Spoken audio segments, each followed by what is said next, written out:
Hello दोस्तों, अद्भुत कहानी सागर में आपका स्वागत है। आज की हमारी कहानी है आत्मग्लानि। रात्रि के 12 बज रहे थे। माँ की खांसी का दौरा था कि रुकने का नाम ही नहीं ले रहा था। खांसी के धसके बहू बेटे के बगल वाले कमरे तक दस्तक दे रहे थे। उफ, माँ जी ना खुद सोती हैं और ना किसी को सोने देती हैं। बहू अलका बुनबुनाई, कानों में तकिया दबाओ और सो जाओ, और भगवान के लिए मुझे भी सोने दो, पति राजेश ने झुंझलाते हुए कहा। तकिए और कान की जुगलबंदी तो अलबत्ता नहीं हुई, पर दिल में दबे गुबार की रागनी सप्तम स्वर में अवश्य बजने लगी। खांसी क्या, यदि बाहर ढोल भी बजे तो तुम्हारे खर्राटों में फर्क पड़ने से रहा, पर मुझसे आरी चलने जैसी ये खांसी बर्दाश्त नहीं होती। सुबह जल्दी मैं उठूं, बच्चों का नाश्ता मैं बनाऊं, तुम्हारा टिफिन मैं तैयार करूं, भागते दौड़ते बस पकड़कर ऑफिस मैं जाऊं, बॉस और ऑफिस की टेंशन मैं झेलूं, और ले दे के रात का सुकून तो वह तुम्हारी अम्मा जी की खौं खौं से नसीब नहीं होता। यह खांसी अब मेरे बर्दाश्त के बाहर है। तो तुम क्या चाहती हो, अम्मा के मुंह में तौलिया ठूंस दूं? पति राजेश ने दबी जबान में तल्खी से कहा। मैंने ऐसा तो नहीं कहा, किंतु इसका कोई रास्ता तो निकालना ही होगा। गुस्से का पारा थोड़ा ढलान पर था। डॉक्टर, हकीम, वैद्य सबको तो आजमा लिया, इस पर भी खांसी नहीं रुकती, तो मैं क्या करूं? बगल वाले कमरे से वार्ता की झंकार बाहर अम्मा के कमरे तक आ रही थी। अम्मा को भी पता था कि बहू बेटे के कमरे की वार्ता का केंद्र बिंदु वह ही है। वह अपराधी भाव से खांसी के धसकों को दबाने का भरपूर प्रयास करती हैं, किंतु वह भी क्या करें। खैर, खून, खांसी, खुशी क्या किसी के रोके रुक सकती है। अम्मा धीरे से उठती हैं, दवा के डिब्बे से मुलैठी ढूंढने के प्रयास में मेज पर रखा गिलास गिर जाता है। रात के सन्नाटे में गिलास गिरने की झनझनाहट बम के गोले सी गूंज उठती है। बगल के कमरे में अब तक फूट रहे तरतड़िया छोटे पटाखों के मध्य गिलास गिरने की झंझनाहट ने सुतली बम का सा धमाका कर दिया। निष्कर्ष, अलका तकिए सहित ड्राइंग रूम के सोफे पर सोई और पति राजेश अकेला पलंग पर खांसी को कोसता सोने के प्रयास में। इस घर के बम धमाकों के एपिसोड से अनजान सूर्य भगवान अपने नियत समय पर दस्तक दे देते हैं। उठापटक चिल्ल पोंग के मध्य दोनों बच्चे सूखी ब्रेड के टिफिन के साथ स्कूल धकिया दिए जाते हैं। अलका माथे पर पट्टी बांधे ऑफिस से छुट्टी पर है। ऑफिस कैंटीन से कुछ खा लेने के आदेश के साथ राजेश बिना टिफिन के विदा हो चुके हैं।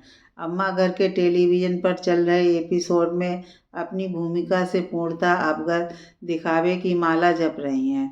घर के मौसम की हवाएं बता रही हैं कि आज कुछ न कुछ तो होना है, और हुआ भी। शाम की चाय पर गोल मेज सम्मेलन हुआ। सम्मेलन वार्ता में सर्वसम्मत जनाना वोट 100%, मर्दाना वोट 30% से निर्णय लिया गया कि अम्मा को ओल्ड एज होम वार्षिक शुल्क 1,50,000 रुपये में भर्ती करा दिया जाए। इस निर्णय में कुछ समस्याएं संभावित थीं, जैसे क्या अम्मा आसानी से ओल्ड एज होम जाने में राजी हो जाएंगी। दूसरी समस्या कि अम्मा के जाने पर घर पर उनकी अनुपस्थिति को कैसे आसपास मोहल्ले में न्यायोचित ठहराया जाएगा। इस पर निर्णय लिया कि समयानुकूल समस्या पर मंथन करा जाएगा। समस्या नंबर 1 को ही हल करना भारी पड़ रहा था। अम्मा ने ओल्ड एज होम में जाने से साफ इनकार कर दिया। उनका तर्क था कि मकान उनके पति ने बनवाया है, अतः मकान उनका है। यदि किसी को समस्या है तो वह जाए। वह क्यों जाए? बहू अलका ने जबान में अतिरिक्त मिठास घोलते हुए कहा। अम्मा जी, इस घर परिवार की मालकिन तो आप ही हैं। हम कोई आपको हमेशा के लिए ओल्ड एज होम जाने के लिए नहीं कह रहे। हमारी नौकरी की मजबूरी के कारण हमें 1 महीने को चुनाव ड्यूटी के लिए बाहर जाना पड़ रहा है। हमें आपकी फिक्र बनी रहेगी, इस कारण आपको अकेले यहाँ नहीं छोड़ सकते। सुविधा युक्त होम है, वहाँ आपको कोई तकलीफ नहीं होगी, और सिर्फ 1 महीने की ही तो बात है। इसके बाद हम आपको वापस ले आएंगे। बहू की मीठी चुपड़ी बातों से अम्मा पूर्णतः आश्वस्त तो नहीं हुई, किंतु बेटे की मनुआर और कस्मों से पिघल गईं। मन में सोचा चलो कि 1 महीने की तो बात है, किंतु अम्मा भूल गईं कि यह श्रवण कुमार वाला युग नहीं है। जहाँ श्रवण कुमार कंधों पर माँ बाप को ढोता रहा था, यहाँ तो माँ की खांसी ही श्रवण कुमार को भारी पड़ गई थी। और फिर पत्नी की इच्छा के आगे तो आधुनिक श्रवण कुमार वैसे ही एक टांग पर ताथैया कर रहे हैं। जो भी हो, अम्मा जाने को राजी हो गईं। सेवाश्रम धाम नाम के ओल्ड एज होम से डील कर ली गई। अम्मा के जाने की तैयारियां जोर शोर से आरंभ हो गईं। यहाँ जोर शोर कहना शायद अतिशयोक्ति होगी, क्योंकि एक गुड़िया का सामान ही क्या, एक अटैची, देसी अंग्रेजी दवाओं का डिब्बा, रामायण का गुटखा, गुड़ चूरन और खरबूजे के बीज के साथ में उन्हें छीलने की चिमटी। अम्मा चली गईं। अम्मा घर से क्या गईं, घर भाए भाए सा करने लगा। विचित्र बात तो यह है कि नींद का व्यवधान बनी खांसी का शोर नहीं था, किंतु फिर भी बेटा बहू रात भर करवटें बदलते रहे। नींद कोसों दूर थी। सच है कि हम दूसरों को धोखा दे सकते हैं, पर स्वयं का अपराध बोध सदैव कचोटता है। सबसे पहले काम वाली बाई ने तहकीकात के अंदाज से पूछा, आज अम्मा नजर नहीं आ रही, कहीं गई है क्या? हाँ, अपने भाई के यहाँ मुरादाबाद गई हैं, अलका ने संक्षिप्त में उत्तर दिया। भाई की उत्सुकता इस उत्तर से शांत नहीं हुई।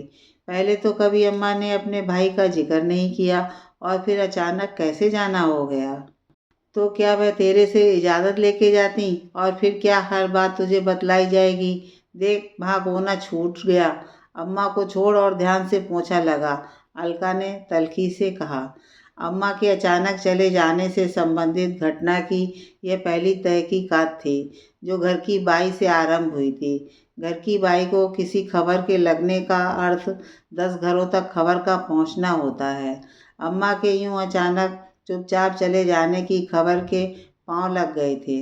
1 महीना गुजर जाने पर भी अम्मा के नहीं लौटने पर मिलने जुलने वालों के मन में शंका होने लगी थी। बातों का बतंगड़ बनना स्वाभाविक था। खबर में ट्विस्ट तब आया जब उस दिन बाई ने अलका से कहा, बीवी जी पता है लोग अम्मा के बारे में क्या क्या कह रहे हैं। लोग कह रहे हैं कि बेटा बहू मकान कब्जाने के लिए माँ को हरिद्वार के घाट पर छोड़ आया है। सुनकर अलका सन्न रह गई। अब उसे एहसास हुआ कि उसे आते जाते देखकर लोग क्यों उसे हिकारत भरी नज़र से देखते और फुसफुसाने लगते हैं। शाम की चाय पर पति पत्नी में चर्चा हुई तो राकेश ने भी स्वीकारा कि मोहल्ले वाले उसे देखकर मुँह सा बिचकाते हुए कन्नी काट कर निकल जाते हैं।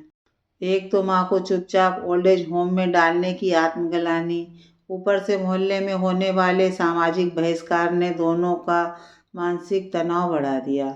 न दिन का चैन न रातों की नींद। माँ की खांसी इतनी बड़ी समस्या नहीं थी जितना ये मानसिक तनाव। जब ये तनाव बर्दाश्त से बाहर हो गया तो अलका ने राजेश से कहा, भगवान के लिए जाइए और अम्मा को घर वापस ले आइए।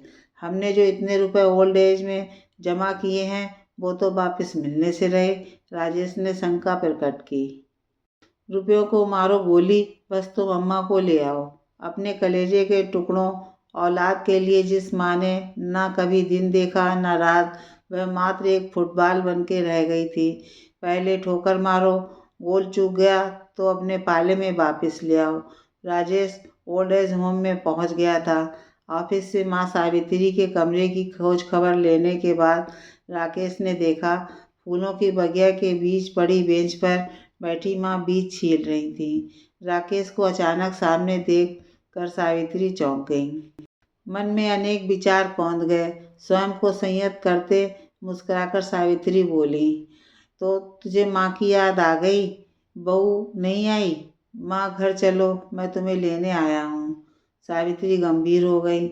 उसे उलाहना सा देते कहा, मैं क्या काठ की गुड़िया हूँ जिसकी कोई इच्छा अनिच्छा ही ना हो? जब मैं यहाँ आना नहीं चाहती थी तो मुझे भेजने का छल किया। अब जब मेरा मन यहाँ रम गया है तो वापस लेने आए हो। यहाँ सुख दुख बांटने वाली हमजोलियों से नाता जुड़ गया है।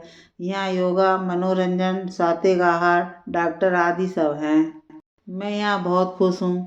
कान खोल कर सुन लो रज्जू, मैं अब उस घर में वापस नहीं जाऊंगी जहाँ मेरी खांसी तक से चिढ़ है और अब तो मेरी खांसी भी बिल्कुल ठीक हो गई है। किंतु अम्मा, बच्चे अपनी दादी को याद करते हैं, राजेश ने शर्मिंदा होते हुए कहा।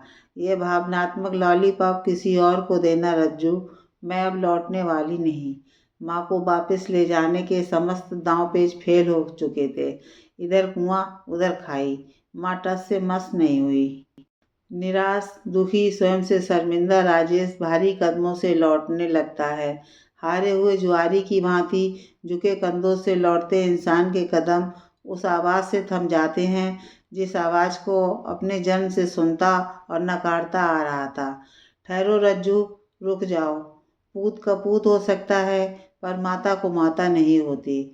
मेरा सामान उठवाओ, हम वापिस घर चल रहे हैं। एक नन्ही भूरी चिड़िया चीं चीं करती सफ़ेद बादल की ओर उड़ जाती है। बाहर थ्री व्हीलर के इंजन की आवाज़ ओल्ड एज होम से दूर होती जाती है।